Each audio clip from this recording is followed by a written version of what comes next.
자, 이재명 대표 검찰 양측 사이에는 시작부터 긴장감이 팽팽했던 것으로 보입니다. 보통 거물급 정치인의 경우에 검사장과 차를 마신 뒤에 조사를 받는데 이 대표는 이런 차담도 거부하고 바로 조사를 받겠다고 했다고 하는데요. 검찰에 밀리지 않겠다는 의지의 표현이었을까요? 과거 고 노무현 전 대통령이 검찰 조사를 받을 때 모습입니다. 당시 노 전 대통령은 수사 책임자였던 이인규 대검 중수부장을 만나서 10분 정도 차를 마셨는데요. 자, 문재인 전 대통령은 회고록 운명에서 당시 차담을 이렇게 회고해 논란이 되기도 했습니다. 말투는 공손했지만 태도에는 오만함과 거만함이 가득 묻어서 건방졌다고 언급했던 거죠. 이회창 전 한나라당 총재도 불법 대선 자금 모금과 관련해 검찰에 출석했었는데요. 당시 안대희 중수부장과 5분 정도 독대했습니다. 당시 이 전 총재는 내가 다 책임질 테니 관련자들을 선처해달라고 호소했다고 전해지기도 했습니다. 자, 이런저런 뒷얘기들이 나오면서 수사 분위기를 엿볼 수 있게 하는 차담이지만 이번엔 이재명 대표가 아예 거부하면서 추가로 나올 얘기는 없을 것 같네요.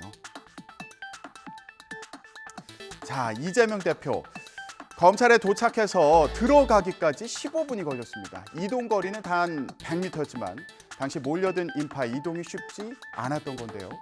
포토라인에 선 이 대표는 9분 동안 작심한 듯 입장문을 발표했습니다. 불의한 정권의 역주행을 이겨내겠다. 역사는 전진한다고 강조했는데요. 자, 발언을 시작했을 때 이런 일도 있었습니다. 현장으로 가보시죠. 목소리가 작습니다. 돌았습니까? 조용히 하세요. 쉣.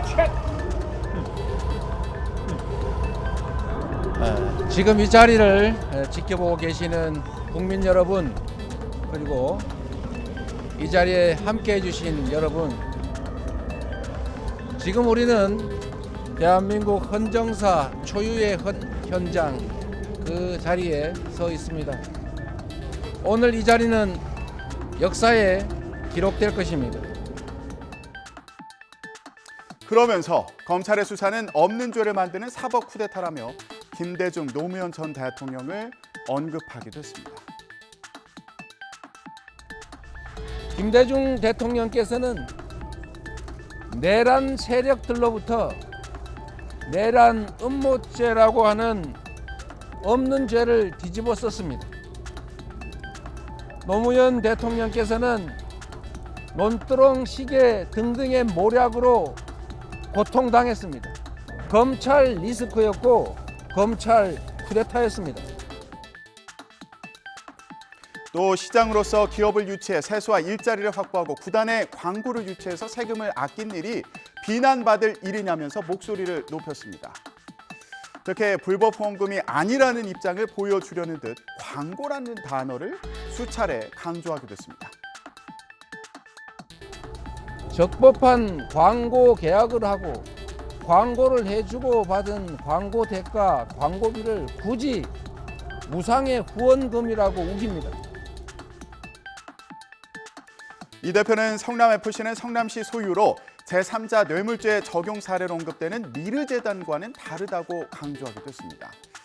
이 대표는 그럼에도 불구하고 검찰은 이미 답을 정해놓고 있다. 답정 기소라면서 검찰에게 진실을 말하는 건 의미가 없고 진실은 법정에서 가려질 거라고 밝혔습니다. 자, 국민의힘은 이재명 대표가 오히려 거대 야당의 위세로 검찰 수사를 압박하고 있다고 비판하면서 수사 협조의 진실을 밝히라고 촉구했습니다. 들어보시죠. 이재명 대표 자신의 블랙박스는 지웠는지 몰라도 그 측근들의 블랙박스에 명백한 범죄 혐의가 다 남아있다는 것은 말처나 아는 사실입니다, 여러분. 성남FC 비리, 대장동 비리, 변호사비 대납 비리 혐의 등을 받는 일개 연쇄 범죄 혐의자일 뿐입니다. 비리 공무원과 조직 평력배가 결탁한 협사, 범죄와의 전쟁 영화 한 장면이라고 봐도 무방할 것입니다. 자, 이런 가운데 검찰은 앞서 경찰이 불송치한 이 대표 장남의 불법 성매매 의혹에 대해서 재수사를 요청했습니다. 검찰은 또 아들의 불법 도박 혐의에 대해서도 보완 수사를 요청한 것으로 전해졌는데요. 가장동 비리 사건 등 이 대표를 향한 검찰 수사가 한창인 가운데 가족에 대한 수사까지 더해졌네요.